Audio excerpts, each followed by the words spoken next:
अब तक आपने देखा साहूकार ने रचा षड्यंत्र, और फिर देखना आगे होता है क्या। किया वृंदावन वासियों को भ्रमित। इस विपदा से बचने के लिए तुम सबके पास एक ही उपाय है। ग्राम प्रमुख नंद को अपने पद का त्याग करके ये गांव छोड़कर जाना होगा। तो वृंदावन वासियों, मैं हूं आपका नया नंद, साहूकार धनुपते। कान्हा ने दिखाई लीला। आप दानू काका को इतना कर देंगे कि उनकी सहन शक्ति समाप्त हो जाए और वो गिर न पड़े। सिखाया धानु काका को सबक और किया बुद्ध देव कद्दू देव को श्राप मुक्त।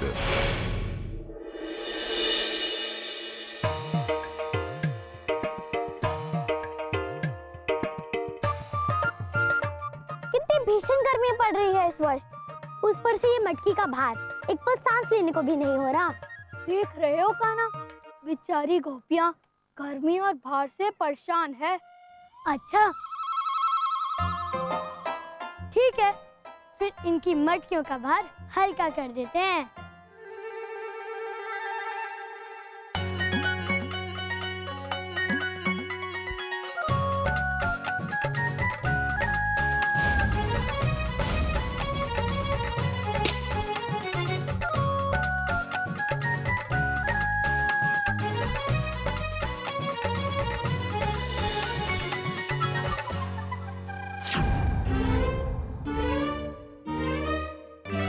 दुष्ट हो तुम कान्हा, ये सब क्या किया?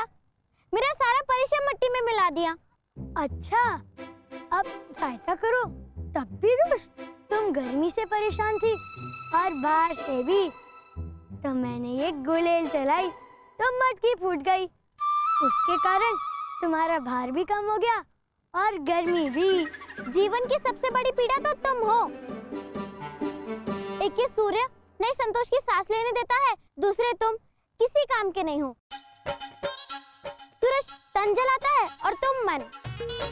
अब मेरा क्रोध तुम सूर्य पर क्यों निकाल रही हो? क्यों ना निकालूं? अरे आवश्यकता क्या है इतना जलने की? मनुष्य बेचारा कुछ करने योग्य नहीं बचता। किंतु वो जलकर प्रकाश भी तो देता है ना राधा। प्रकाश तो हम दीपों से भी कर लेते हैं। भगवान करे कल से सूर्य निकले ही नहीं।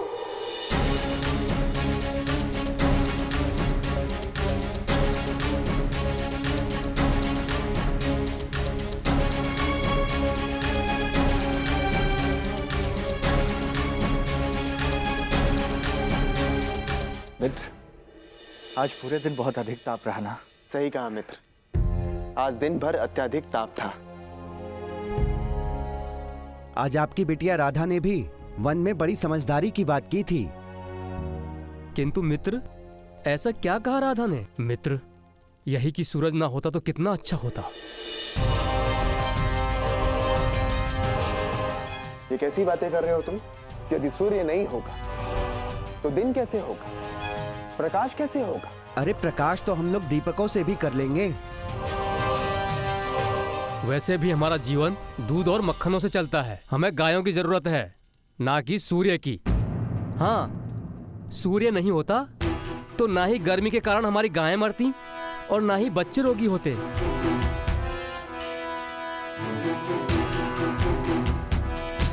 भगवान करे सूर्य निकले ही नहीं, पर यह सब सोचकर भी क्या लाभ? सूरज तो निकलेगा ही ना।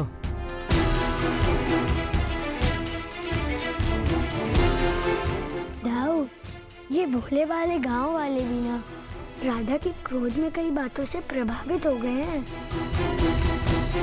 कुछ भी इच्छा करने से पहले, कोई भी प्रार्थना करने से पहले उसका परिणाम का अनुमान कर लेना चाहिए इन्हें। ये इच्छा क्या रंग लाएगी, ये लोग नहीं जानते हैं।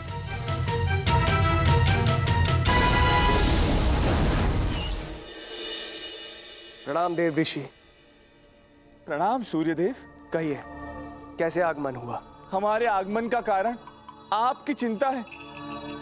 आप इतनी गंभीर मुद्रा में क्यों? आपसे क्या छुपा है देव ऋषि? मैं स्वयं जलता हूं ताकि दुनिया को प्रकाश दे सकूं। वनस्पति उगे और सारे प्राणियों को भोजन मिले, परंतु वृंदावन वासियों को लगने लगा है कि मेरी उपस्थिति उनके जीवन में कष्ट ला रही है। वे तो ये प्रार्थना कर रहे हैं कि मेरा उदय ही ना हो। नारायण नारायण। सूर्यदेव, आप भी भोले भाले मनुष्य की बातों का बुरा मान रहे हैं, उनसे रुष्ट हो रहे हैं। मुझे बुरा उनकी बातों का नहीं लगा, मुझे बुरा इस बात का लगा कि स्वयं नारायण अपने लीला रूप में वहां उपस्थित थे, परंतु फिर भी उन्होंने मेरा पक्ष क्यों नहीं लिया। नारायण नारायण। अब वे तो लीला पुरुषोत्तम है, उनकी लीला वे स्वयं जाने।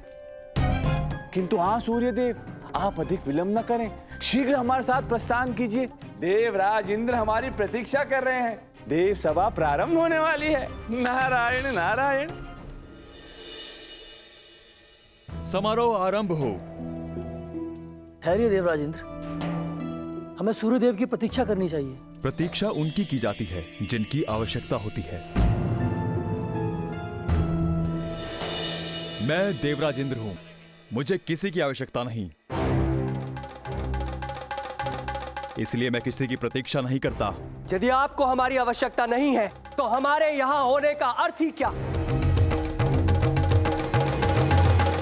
मैं यहां से जा रहा हूं, परंतु हमारे इस अपमान का परिणाम तीनों लोगों को भुगतना पड़ेगा।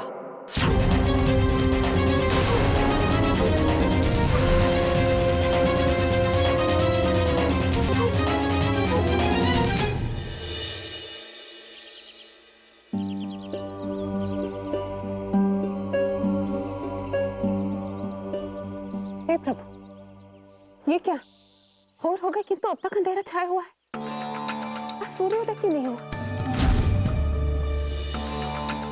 अरे ये क्या हो रहा है, इतना अंधकार क्यों है अब तक। कहीं सूर्यदेव रुष्ट तो नहीं हो गए। नहीं नहीं, ये वरदान है, हम गांव वाले इन मशालों के प्रकाश से काम कर लेंगे। हमारे चारों ओर विशाल वन है, लकड़ियों की कमी नहीं होगी, कम से कम इस भीषण ताप से तो मुक्ति मिलेगी। क्यों भाइयों? हाँ हाँ सही कह रहे हो, सही कह रहे हो, हाँ हाँ सही कह रहे हो। कान्हा, तुम चुप क्यों? इन्हें कुछ समझाते क्यों नहीं? दाऊ, मनुष्य के जीवन में वो ठोकर खाकर ही संभलता है। ये लोग भी कुछ समय में समझ जाएंगे कि इनसे कितनी बड़ी भूल हुई है। किंतु दाऊ, इस वक्त मुझे चिंता इस बात की हो रही है कि हमारे प्रिय मामा श्री कंस इस अंधकार का लाभ उठाकर न जाने क्या नया करेंगे। जानते हैं क्या है महाराज? ये धूम्रासुर है, धूम्रासुर। इसे स्वयं महाकाली का वरदान प्राप्त हुआ है कि अंधकार में ये अमर रहेगा महाराज। अब जब सूर्य देव उदय ही नहीं हुए तो धूम्रासुर की शक्तियों का प्रयोग करने का समय आ गया है।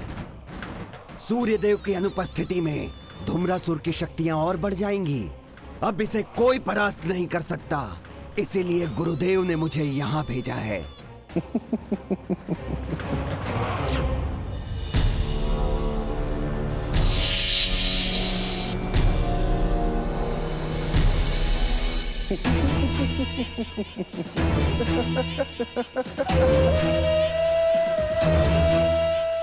धूम्रासुर तो अब ये करेगा कृष्णों का संहार।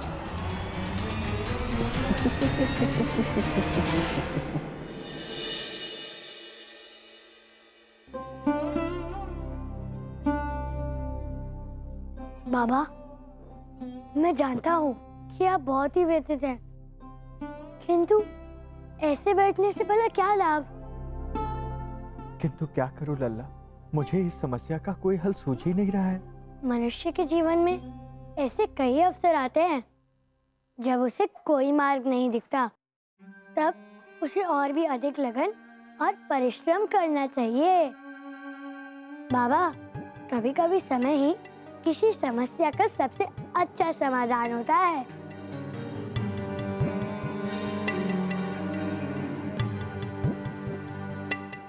लल्ला, तुम क्या कहना चाहते हो मैं सब समझ गया।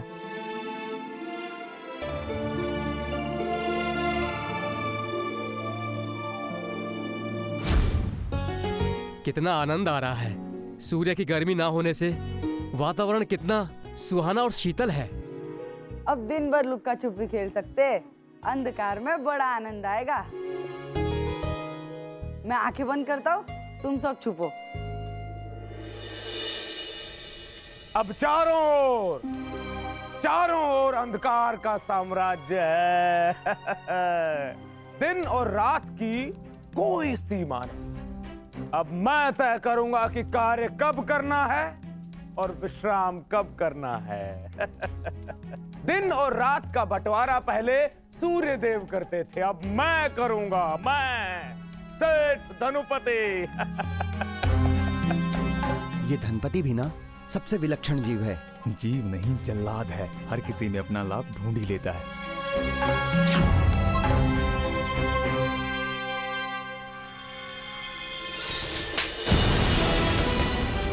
ये है मेरे विरुद्ध बोलने का प्रसाद, और मैंने तुमको कोड़े इसलिए नहीं बरसाए क्योंकि तुमने कटु वचन तो बोला, किंतु सत्य वचन। साहूकार धनुपति अपना मार्ग अंधेरे में भी ढूंढ ही लेता है। अब तुम लोग देखना मेरे अन्न धन के भंडार कैसे भरते हैं। और मैं मेरा स्वप्न कैसे पूरा करता हूं।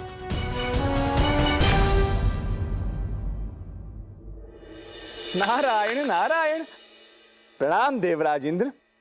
क्या हुआ?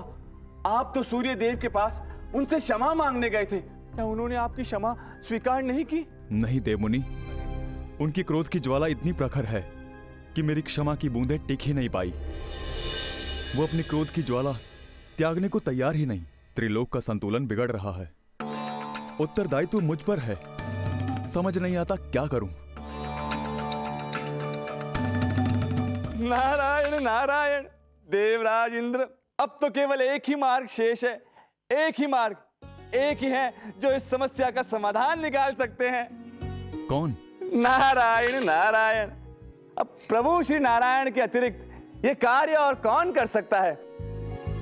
प्रभु श्री नारायण के 8वें अवतार प्रभु श्री कृष्ण, वे ही एकमात्र हैं, इकलौते, जो इस समस्या का समाधान निकाल सकते हैं, जो कुछ कर सकते हैं। नारायण नारायण। बाबा, मैं ये कहना चाहता हूँ कि ये समस्या शीघ्र ही अत्यंत विकट रूप लेने वाली है। बिना सूखे के हमारा गांव जमकर हिम में परिवर्तित हो सकता है। ये पेड़ पौधे और जीव जंतु हमारे साथ साथ ही हिम में परिवर्तित हो जाएंगे। फिर हमारे गांव में जीवन संभव नहीं होगा। हमारे पास इसका कोई समाधान नहीं है।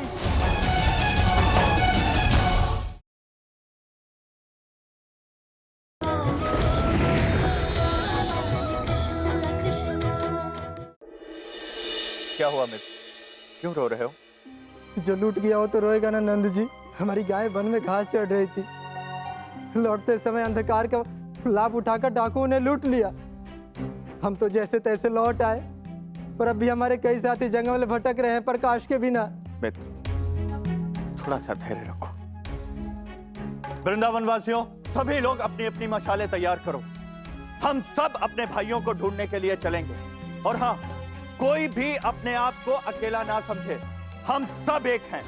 बोलो रामचलावन, श्यामा, छग्गा।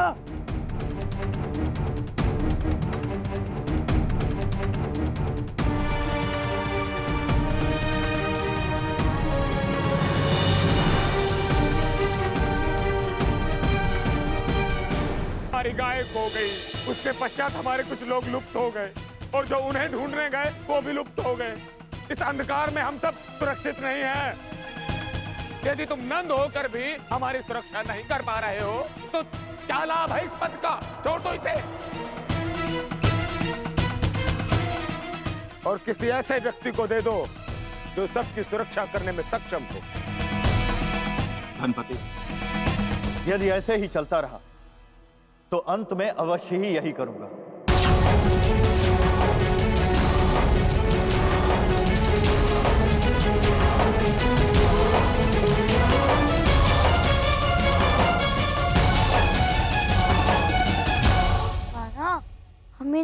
क्यों ले आए? इन चमगादड़ों से हमें क्या लाभ? दाऊ, ये चमगादड़ नहीं है, ये वो हैं जिन्हें ढूंढने बाबा और अन्य लोग गए थे। तो फिर कान्हा, ये सब चमगादड़ कैसे बन गए? दाऊ, ये कुछ मामा श्री की कृपा है। उन्होंने धूम्रसुर नाम का एक दानव भेजा है, उसी ने सबकी ये दशा की है। मैं उस दानव का अंत कर दूंगा। नहीं दाऊ, शांत हो जाइए, यही तो सबसे बड़ी चिंता का कारण है। अंधकार में कोई भी उसका वध नहीं कर सकता, उसे माँ काली का वरदान प्राप्त है। और जब तक सूर्यदेव उदित नहीं होंगे तब तक वो अजय है।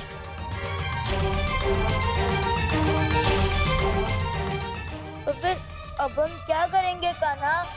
इस समय हमें इनकी रक्षा करनी होगी दाऊ, और प्रतीक्षा, ये चमगादड़ से फिर से मनुष्य कब बनेंगे?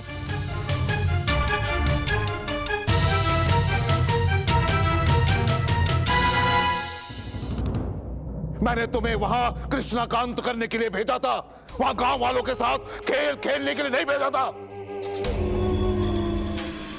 क्या करूं तुम वहां पे? चमगादड़ बना रहे थे सबको, लज्जा नहीं आई तुम्हें? आवश्यकता थी महाराज, क्योंकि गांव में मशालें जल रही थी और प्रकाश की उपस्थिति में मेरी शक्तियां दुर्बल हो रही थीं। इसीलिए मैंने यह योजना बनाई और गांव वालों को जंगल से अपहरण करके उन्हें चमगादड़ बना दिया। अब गोकुल वाले सब बुरी तरह से भयभीत हैं महाराज। अब वो जंगल में कभी नहीं आएंगे और गांव में शेष लकड़ियां शीघ्र ही समाप्त हो जाएंगी। सारा गोकुल होगा अंधकार में, तब मैं करूंगा अपना प्रहार। आपके काल समेत मैं उन सबको मार दूंगा जिन्होंने आपके काल को शरण दी है महाराज। प्रसन्न हुआ मैं। तुम्हारे भीतर शक्ति भी है और साथ ही साथ बुद्धि भी है। बुद्धिमान असुर हो तुम। तो ठीक है, आज्ञा दी, जाओ उन्हें जो बनाना है बनाओ, चमगादड़ बनाओ, मकड़ी बनाओ, परंतु एक बात का स्मरण रहे कि कृष्णा तुम्हारे चाल में फंसना चाहिए। तो शीघ्र जाओ और मेरे काल का अंत करके उसके मृत्यु का शुभ समाचार लेकर शीघ्र आओ। जो आज्ञा महाराज।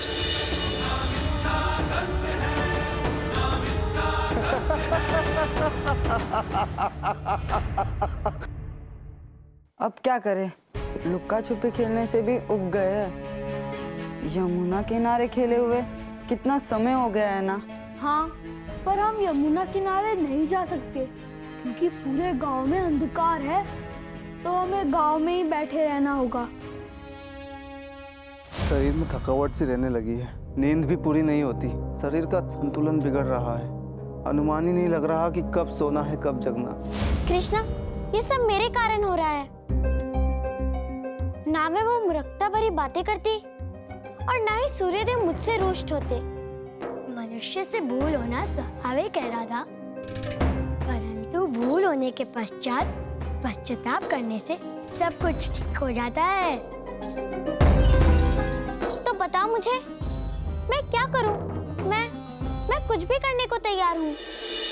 नंदराज जी, ठंडक बढ़ती जा रही है। इस शीतलहर से पशु और हमारे बच्चे व्यथित हैं। गर्म कपड़े पहनने के बाद भी हम ठंड से नहीं बच पा रहे हैं। और तो और अब हमारे पास लकड़ियां भी कम बची है, वन में लाने भी नहीं जा सकते क्योंकि वन में जाने वाला पुनः लौट के नहीं आ सकता। अब कोई भी वन में नहीं जाना चाहता। अब आप ही कोई उपाय बताइए। मित्रों, मैं भी इस समस्या का हल खोज रहा हूं और मुझे पता है मुझे शीघ्र अतिशीघ्र इस समस्या का हल ढूंढना होगा, किंतु मैं आज सबसे क्षमा प्रार्थी हूं। मैं अभी तक इस समस्या का हल ढूंढ नहीं पाया। क्या कोई हल नहीं मिल पा रहा अभी तक? अरे किस बात के ग्राम प्रमुख हो तुम? यदि समस्या का समाधान नहीं कर सकते हो तो छोड़ दो ये पदवी, इसके योग्य नहीं हो तुम। धनपति, यदि तुम्हारे पास समस्या का समाधान है तो तुम मुझे बताओ। मैं अभी और इसी क्षण अपने पद का त्याग करूंगा और ग्राम प्रमुख की पदवी तुम्हें दे दूंगा। इस समस्या का हल है मेरे पास, तभी तो बोल रहा हूं।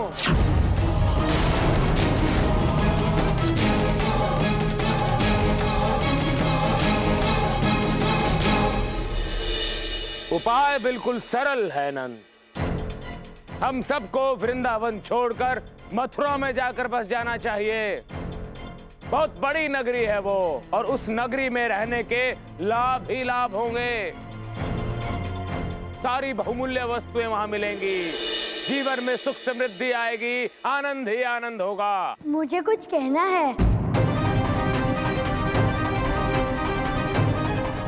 कान्हा, यह अत्यंत ही महत्वपूर्ण विषय है। तुम इन सबके बीच में मत बोलो। आप उचित कह रही हैं मैया, किंतु इस समस्या का मेरे पास एक उपाय है।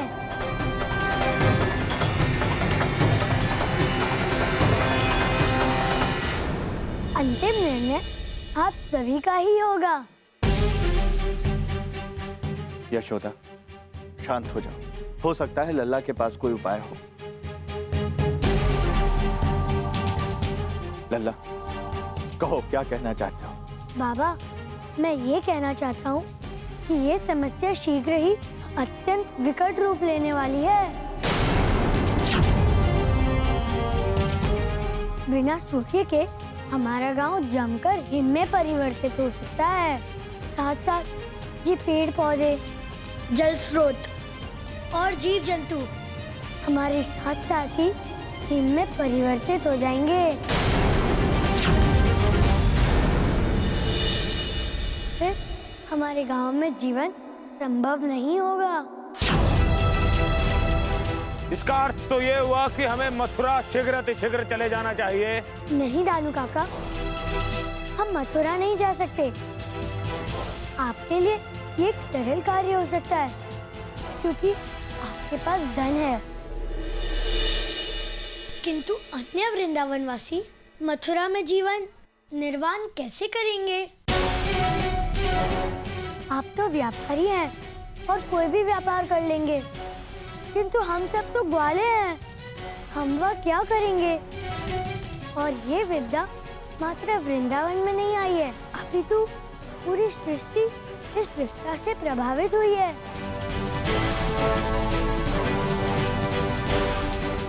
और हमारे पास इसका कोई समाधान नहीं है। ये क्या कह रहे हो तुम? है? यदि तुम्हारे पास कोई समाधान नहीं था तो हमारे बीच में क्यों बोल रहे हो तुम? हमारा समय व्यर्थ क्यों किया तुमने? इसका समाधान सूर्य देव के पास है। यदि हमसे फिर से प्रसन्न हो जाए तो सब कुछ पूर्व की भांति हो जाएगा।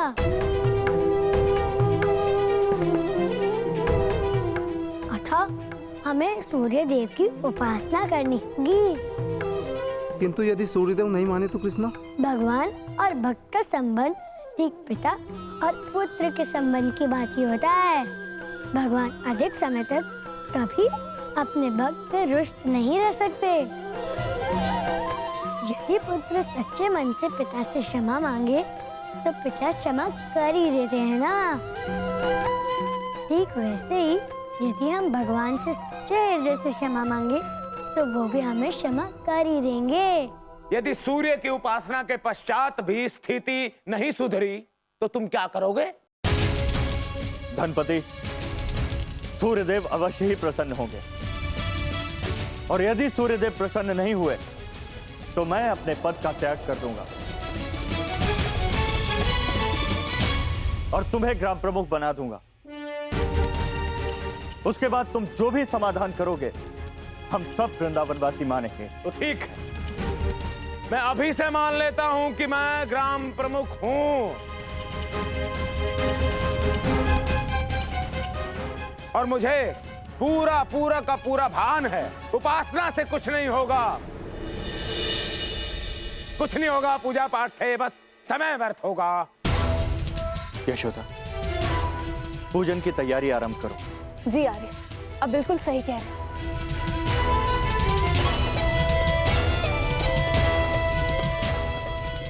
तुम चाहे कितना भी प्रयास कर लो कृष्णा, तुम सबको मैं मथुरा तो लेकर ही जाऊंगा, तुम्हारे काल कंस के पास। इस अंधकार में और इस भयानक सर्दी में हम पूजन कैसे करेंगे? यदि लकड़ियां समाप्त हो गई तो हमारे लिए पूजन करना असंभव हो जाएगा। इस प्रकाश के कारण ही तुम सब जीवित हो, किंतु कब तक? कुछ समय बाद ये लकड़ियां समाप्त हो जाएंगी और फिर अंधेरा ही अंधेरा होगा और मैं तुम सबका करूंगा अंत। तुम ऐसा नहीं कर सकते। मैंने तुम्हारा क्या बिगाड़ा? मुझे कृष्णा चाहिए।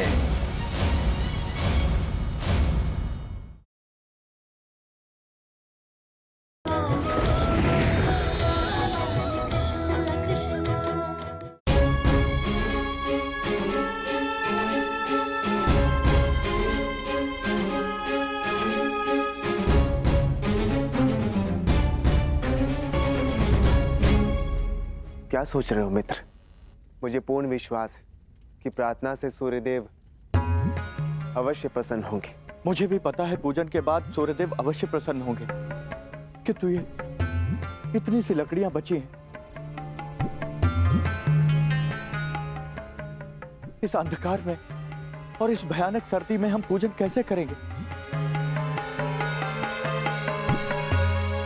यदि लकड़ियां समाप्त हो गई तो हमारे लिए पूजन करना असंभव हो जाएगा।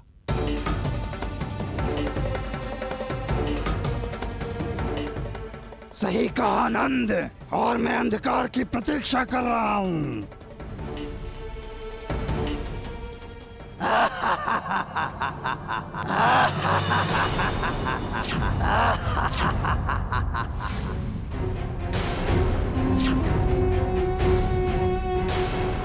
इस प्रकाश के कारण ही तुम सब जीवित हो, किंतु कब तक?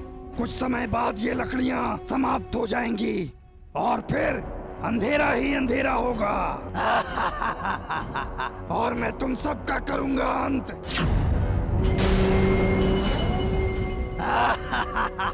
तुम ऐसा नहीं कर सकते। मैंने तुम्हारा क्या बिगाड़ा है? और वैसे भी हमारे वृंदावन पर बहुत अधिक विपदाएं हैं। मुझे कृष्णा चाहिए। नहीं, मैं अपने पुत्र को कहीं नहीं भेजूंगी। तुम चाहे जो भी हो, किंतु मेरा पुत्र तुम्हारे पास कभी नहीं आएगा। मैया, मुझे वृंदावन की रक्षा के लिए वन में जाना ही होगा।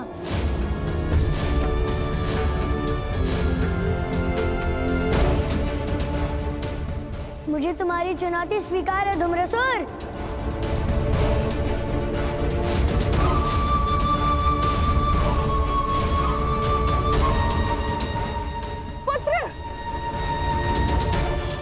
नहीं पुत्र, तुझे कहीं भी जाने की कोई आवश्यकता नहीं है। पुत्र, मैं हूं ना यहाँ, तेरे बाबा है, सारे वृंदावन वासी है। हम सब मिलकर इस समस्या का कोई उपाय निकाल लेंगे, किंतु तुझे वहां जाने की कोई आवश्यकता नहीं है।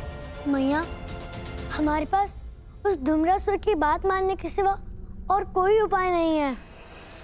जब तक सूर्यदेव हमसे प्रसन्न नहीं होते, तब तक ये धूम्रासुर हमारा पीछा नहीं छोड़ेगा।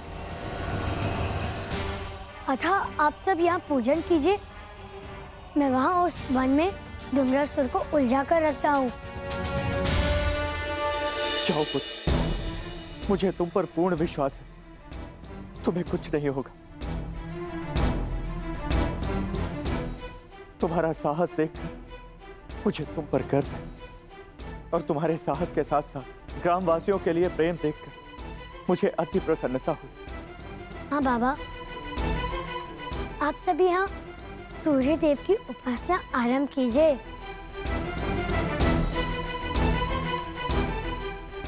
कान्हा,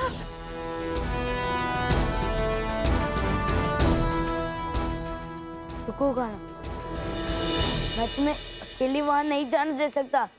वो बहुत ही भयानक असुर है। नहीं जाओ, आप मेरे साथ नहीं चल सकते। मैं अकेला ही जाऊंगा।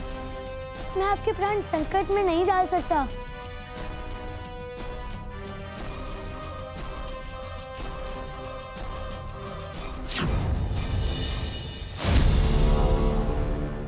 धूम्रासुर, मैं आ गया हूँ। तुम जहाँ कहीं भी छुपे हो, मेरे समक्ष आओ।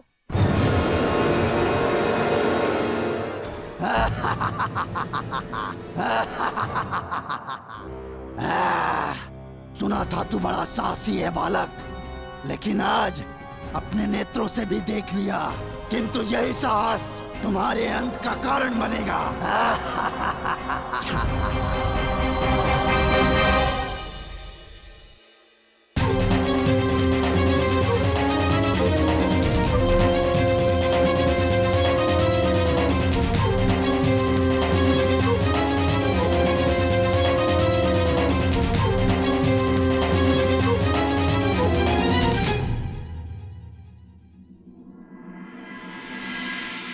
देवऋषि, यदि अब भी सूर्य देव ने अपने क्रोध का त्याग नहीं किया तो अनर्थ हो जाएगा। नारायण नारायण, सत्य कह रहे हैं आप देवराजेंद्र। सूर्य देव को मान जाना चाहिए। युगों से अंधकार ने प्रकाश पर विजय पाने की लालसा रखी है। अंधेरा सदैव ही प्रकाश को निगलना चाहता है, किंतु सत्य की भांति प्रकाश भी सदैव ही विजय हुआ है। धूम्रसुर, धूम्रसुर के समक्ष बोलना साहस नहीं कृष्ण, दुस्साहस है, और इस दुस्साहस का दंड मैं तुझे दूंगा। अब तक जो भी हुआ हो, किंतु इस बार सिर्फ अंधकार की जय होगी। कृष्ण, सिर्फ अंधकार की जय। हा हा हा हा हा हा हा।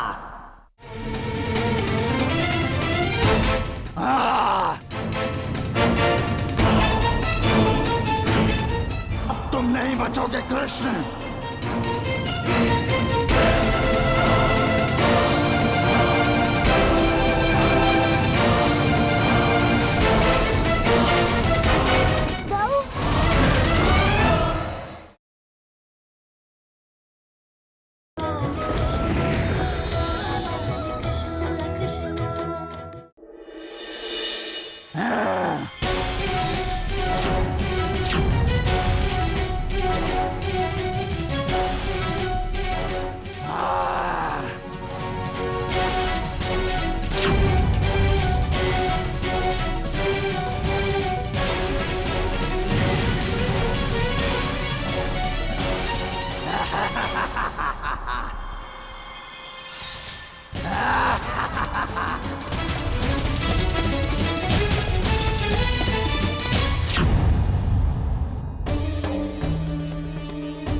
समझ नहीं आ रहा कि क्या किया जाए। नारायण नारायण, इंद्रदेव, सूर्यदेव तो वृंदावन वासियों की प्रार्थना भी स्वीकार नहीं कर रहे।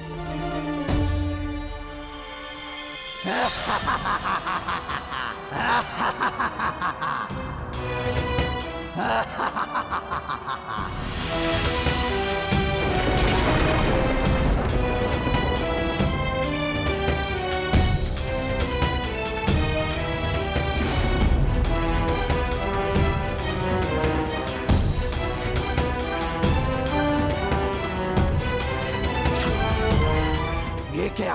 ये अंधकार पर प्रकाश का प्रहार है धूम्रसुर।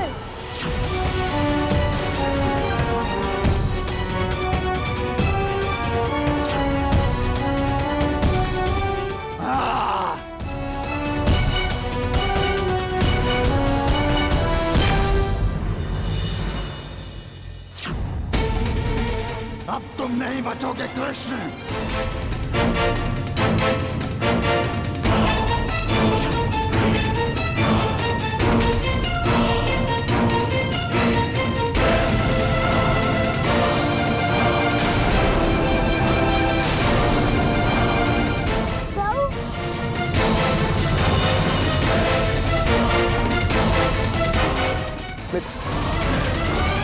अग्नि की लकड़ियां समाप्त होने वाली है। कुछ देर बाद अग्नि भी समाप्त हो जाएगी, और ऐसा होने से हमारी समस्या और भी विकट हो सकती है। मित्र, हमें धैर्य रखना होगा। वृंदावन वासियों, ये हमारे लिए परीक्षा की घड़ी है। चाहे कितना भी बड़ा संकट आ जाए, हमें पूजन आरंभ रखना होगा। और देखना, सूर्यदेव अवश्य ही प्रसन्न होंगे। ओम घृणी सूर्याय नमः, ओम घृणी सूर्याय नमः, ओम घृणी सूर्याय नमः।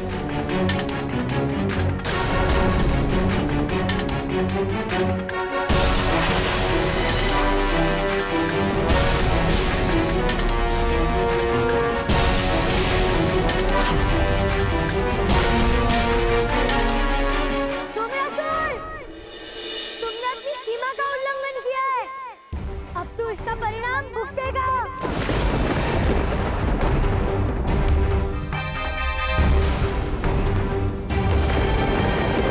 मुझे तुम्हारे किसी रूप का भय नहीं कृष्ण। यदि काल भी मेरे सामने आ जाए तो भी मुझे डरा नहीं सकता। मैं अमर हूँ, अमर। जानते नहीं, अंधेरा कभी मरता नहीं। मैं अंधकार का राजा हूँ कृष्ण, अंधकार का राजा।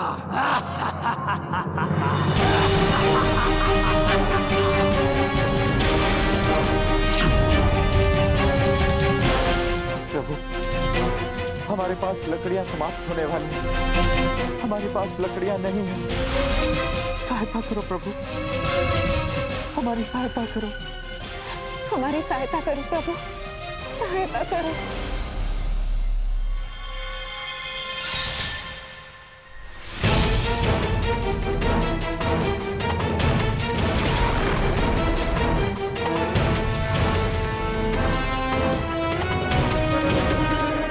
इस अस्त्र का सामना कोई दिव्यास्त्र भी नहीं कर सकता कृष्ण। आज मैं इसी से तुम्हारा अंत करके अंधकार का राज स्थापित करूंगा कृष्ण।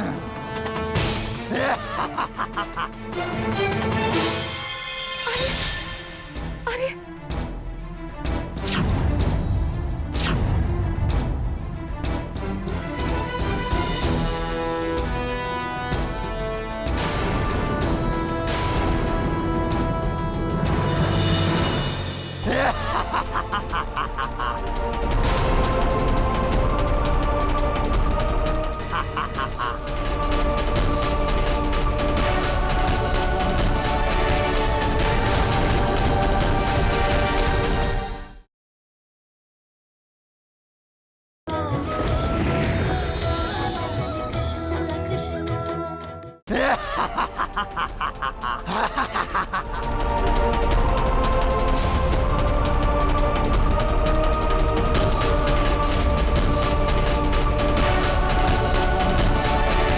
सावधान धूम्रसुर, अब मैं आ गया हूं।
हे सूर्यदेव, आपका कोटि कोटि नमन।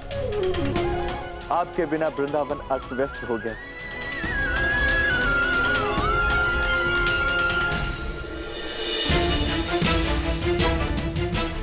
अरे कान्हा कहाँ है? कान्हा अभी तक नहीं आया। दाऊ, दाऊ,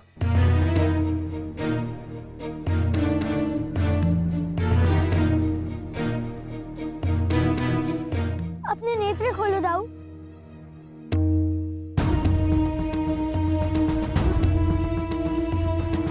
दाऊ,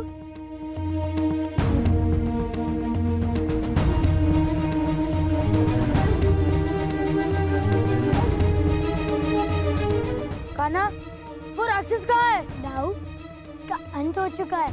किंतु दाऊ, आपको अपने प्राण संकट में डालने की क्या आवश्यकता थी? कान्हा, इस जन्म में मैं तुम्हारा बड़ा भाई हूँ, तुम्हारा रक्षक भी, और तुम्हारी रक्षा करना तो मेरा कर्तव्य है। दाऊ, आपसे अच्छा बड़ा भाई इस पूरे जगत में नहीं है दाऊ। आप तो क्षण क्षण मेरा ध्यान रखते हैं। आप बहुत अच्छे हैं दाऊ।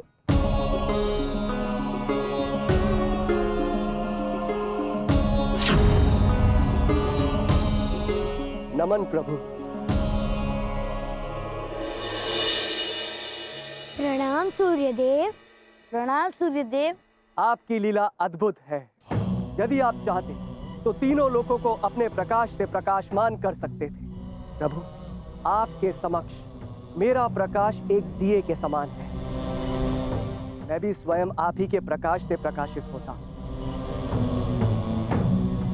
और इस सृष्टि के संचालन में आपकी सहायता करता हूँ। और तो और, इस दानव धूम्रसुर को मारना भी आपके लिए कठिन नहीं था, परंतु आपने मुझे ये सुअवसर दिया और इसके लिए मैं आपका धन्यवाद करता हूँ। हाँ, ये तो सत्य है सूर्यदेव।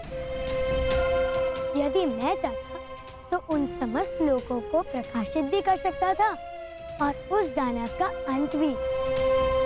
किंतु मैं चाहता था कि पृथ्वीवासी आपके महत्व को समझे और कुछ ही दिनों में पृथ्वीवासी को आपके महत्व का ज्ञात भी हो गया था। और कुछ ही दिनों में पृथ्वीवासियों को ज्ञात भी हो गया है कि इस सृष्टि के लिए आपका क्या महत्व है। और आज से प्रतिवर्ष पृथ्वीवासी आपका आभार व्यक्त भी करेंगे। आप धन्य हैं प्रभु।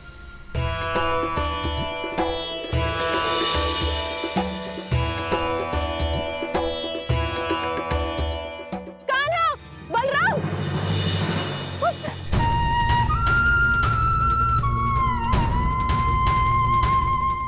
हे ईश्वर, आपका बहुत बहुत धन्यवाद हमारे दोनों लल्ला की रक्षा करने के लिए।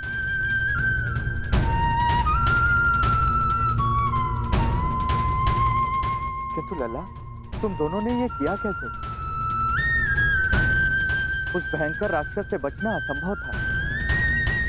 बाबा, दाऊ और मैंने अंधकार का लाभ उठाया और यहीं कहीं छिप गए और वो धूम्रसुर हमें खोज ही नहीं पाया।